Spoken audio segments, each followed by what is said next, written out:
Okey, Assalamualaikum dan salam sejahtera. Okey, cikgu nak tunjuk kat kamu, cikgu nak ajar untuk latih diri 7.4, buku teks nah, muka surat 187. Okey, masih lagi kita bincangkan berkaitan dengan bab geometri koordinat. Okey, untuk soalan 7.41, soalan 1 dia kata tentukan sama ada pasangan garis lurus berikut selari atau serenjang antara satu sama lain. Okey, kat sini cikgu ada tambah. Kamu perasan bila selari kecerunan dia mestilah sama antara dua garis. Dia adalah sama. Okey, bila berserenjang bermaksud dia kita antara dua garis lurus tu dia akan membentuk satu sudut 90 darjah. Dia bersilang di antara dua garis lurus tu dia mesti 90 darjah.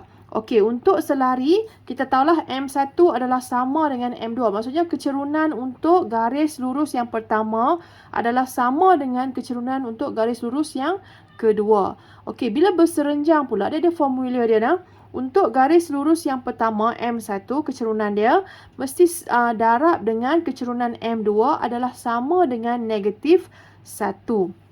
Okey, ini basic yang kamu kena tahulah. Okey, kita tengok soalan yang 1A nah.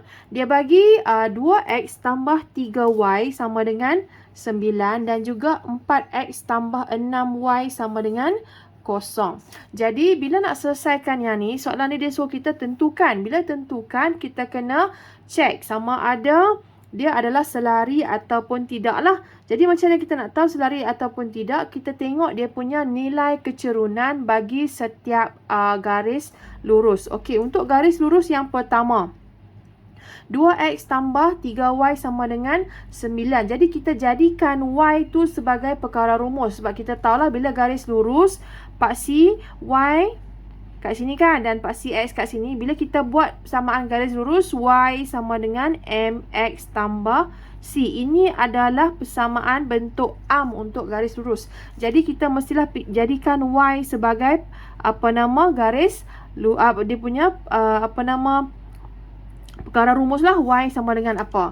Okay, that's why cikgu kata kena pindahkan semua yang ada ke sebelah kanan untuk kita jadikan y sebagai perkara rumus. Okey, bagi persamaan ni dia akan jadi 3y sama dengan 9 tolak 2x. Lepas tu 3 ni kita pindahkan ke bawah. So, nampak cikgu ubah daripada negatif 2x ni kita pindahkan ke depan sebab cikgu nak dia dalam bentuk y sama dengan mx tambah c supaya kita senang nampak yang mana m tu. Nah, kalau tak ubah pun tak apa. Kalau kamu perasan tak ada masalah. Jadi, y sama dengan negatif 2/3x sama dengan, tambah 3. Itu adalah persamaan yang terakhir lah yang selepas kamu ringkaskan. Okey, jadi kat sini kita tahulah negatif 2/3 ini adalah kecerunan dia. So, M1. Okey, untuk M2 pula. Okey, persamaan yang kedua kita ada 4x tambah 6y sama dengan 0. Jadi macam cikgu kata tadi, kita pindahkan semua yang ada di sebelah kiri ni ke sebelah kanan. Yang tinggal hanyalah y sahaja. Jadi y dia sama dengan negatif 2/3x. So M2 dia adalah negatif 2/3 jugalah kalau kamu tengok ni. Jadi kita dapat kat sini. Kalau kamu perasan, kamu nampak tak? M1 adalah sama dengan M2. Jadi kita boleh katakan kedua-dua garis ini adalah selari satu sama lain. Okey, seterusnya kita tengok pula 2x tambah 3y sama dengan 9. Ini untuk soalan 1D nah. Okey, so macam cikgu kata tadi, pindahkan semua yang ada di sebelah kiri ni ke sebelah kanan. Bila melibatkan operasi tambah, bila pindah ke sebelah kanan, dia akan jadi tolak lah. Jadi, 3y sama dengan negatif 2x. Sebab 2x ni pindah sebelah jadi negatif. And then tambah dengan 9. So, ringkaskan kita akan dapat y sama dengan negatif 2/3x tambah 3. Jadi, kecerunan dia adalah negatif 2/3. Okey, negatif 2/3 nah. Jadi, untuk persamaan yang kedua, dia bagi 2y tambah 3x. 2y sama dengan 3x tambah 10. Jadi, bila kita jadikan dalam bentuk arm untuk persamaan garis lurus, so, kamu akan dapat y sama dengan 3/2x tambah 5. Dan dia punya kecerunan dia adalah 3/2. So, dekat sini, kita nampak dia punya kecerunan M1 dengan M2 tak sama. So kita kata M1 tak sama dengan M2. Sekarang kita nak tengok pula adakah dia berserenjang. Jadi adakah dia tu berserenjang antara M1 dengan M2. So kita akan ambil M1 kecerunan untuk garis lurus yang pertama darabkan dengan kecerunan untuk garis lurus yang kedua. Jadi kita masukkan nilai negatif 2/3 darab dengan 3/2 dan kita dapatlah negatif 1. Jadi cikgu dah bagi tahu tadi kan, bila kata berserenjang M1 darab M2 sama dengan negatif 1. So kita nampak kat sini, kita nampak kecerunan garis lurus pertama darab dengan kecerunan garis lurus kedua, kita dapat negatif 1. Nah ni nampak ni.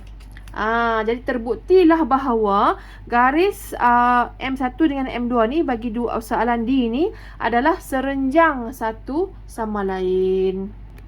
Okey, kita tengok pula soalan yang kedua. Dia kata pasangan garis lurus berikut adalah selari dengan keadaan P ialah pemalar. Cari nilai P. Jadi dia dah habang kat sini. Untuk soalan A tu, dua persamaan garis lurus tu adalah selari. Bermakna M1 sama dengan M2. Bila dia kata selari parallel, okey. So kita kena carilah kecerunan M1. Apakah kecerunan M1? So daripada sini 2y sama dengan 10 tolak x. Jadi kita dah dapat dekat sini y sama dengan negatif 1/2y. Negatif 1/2x tambah 5. So kecerunan dia adalah negatif 1/2. Dan di sebelah ni pula y sama dengan 3px tolak 1. Jadi kecerunan untuk garis kedua adalah 3p. Bila dia kata selari, so kita akan samakan kedua-dua kecerunan. So kamu akan dapat negatif 1/2 sama dengan 3p dan p sama dengan negatif 1/6. Jadi senang Okey, untuk soalan 2 dan 3 adalah sama cara penyelesaian. Cuma soalan 3 adalah pasangan garis lurus berserenjang. Jadi kamu janganlah pergi buat M1 sama dengan M2. Sebab dia kata berserenjang, jadi dia tak sama. Bila tak sama, kamu kena gunakan persamaan ni. M1 darab M2 sama dengan negatif 1. Dan kamu akan dapatlah nilai K tu. Dekat soalan 3 tu nah. Pasangan garis lurus berikut adalah berserenjang antara satu sama lain. Cari nilai pemalar K.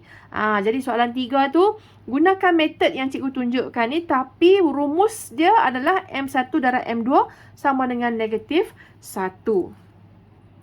Okey, untuk soalan 4 pula, dia kata bucu-bucu bagi sebuah segitiga A, B, C ialah A untuk koordinat A 1, 1, untuk koordinat B negatif 1, 4 dan koordinat C 5A.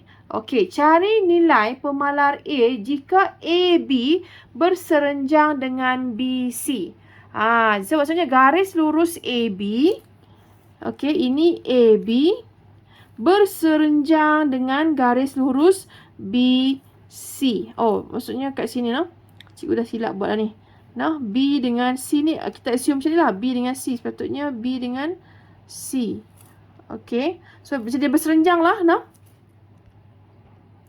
Okey, ada pemutulan sikit Untuk garis lurus AB, katakan ini garis lurus AB dan dia kata berserenjang dengan garis lurus BC. Nampak tak BC kat sini? Kita buat andaian macam tu lah. Cikgu tak plotkan dekat graf lah. Tapi cikgu cuma fahamkan dia punya ayat yang dia bagi soalan tu lah. Okey. So kat sini, bila garis lurus A dan B, kita cari dulu apakah kecerunan garis lurus AB. Jadi bila nak cari kecerunan, M sama dengan Y2 tolak Y1 bahagi X2 tolak X1. Okey, koordinat A kita dah tahu dah 1, 1. Koordinat B kita tahu negatif 1, 4. Patut cikgu plot B belah ni sebab negatif kan. Tapi kita nak cepat, cikgu tak draw betul-betul lah. Okey, so kita gunakan formula. Jadi kita ambil 4, cikgu ambil 4 tolak 1, Y2 tolak Y1. Cikgu ambil 4 tolak 1 bahagi dengan negatif 1 tolak 1. So kita akan dapat 3/-2. Tapi negatif tak boleh duduk di bawah. So, kita pindahkan negatif ke atas. Jadi, dia akan jadi negatif 3/2. Samalah juga dengan kecerunan BC. Okey, dia bagi koordinat BC 5A. So, BC kita ambil 4 tolak A bahagi dengan negatif 1 tolak 5. So, kamu akan dapat 4 tolak A bahagi negatif 6. Samalah juga, negatif 6 tak boleh duduk di bawah, mesti duduk di atas. So, negatif 4 tolak A bahagi dengan 6. Jadi, dia kata berserenjang. Garis AB berserenjang dengan garis BC. Jadi, kita guna formula MAB darab dengan MBC sama dengan negatif 1. So, kita dah cari untuk kecerunan garis AB sama dengan negatif 3/2 kat ni. Nah, negatif 3/2. Okey. Lepas tu kecerunan MBC, kecerunan garis lurus BC adalah negatif 4 tolak A bahagi dengan 6. Masukkan dalam gantikan dalam rumus tu. So, kita akan dapat, nampak tak? Bila darab, kamu kena darab lah, jangan main tambah pula nak samakan penyebut. Nah, bila pecahan yang melibatkan operasi darab. So, 6 darab 2, 12. Negatif darab negatif, positif. Okey, 3 dalam kurungan 4 tolak A. Cikgu tak hilangkan kurungan tu lagi lah. Cikgu tak kembangkan pun. Kalau kamu nak kembangkan daripada awal, tak ada masalah. Tapi nanti kamu akan pemudahkan juga. Jadi, cikgu tak kembangkan. Alright, kat sini, nampak tak? 3 dengan 12, dia boleh jadi 4. 4 darab negatif 1 dapat negatif 4. Kemudian, pindahkan negatif 4 ke sebelah, dia akan jadi tambah. Dan negatif A akan pindah ke sebelah kanan cikgu. Dia akan jadi A lah. Jadi, A kita akan dapat sama dengan 8. Jadi, soalan nombor 4 cikgu dah buat. So, homework kamu kena salin balik daripada yang jawapan cikgu bagi ni bersamalah juga dengan soalan-soalan yang cikgu tak tunjuk dalam ni. Misalnya, untuk soalan 1, kamu kena buat B dengan C. Sebab 1, A dan D cikgu dah tunjuk.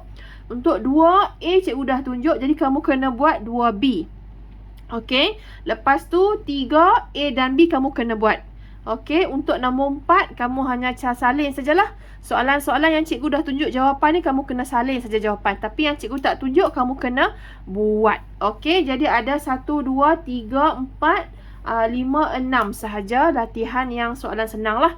Okey, itu saja untuk kelas kita hari ini. Terima kasih. Assalamualaikum dan salam sejahtera. Selamat malam.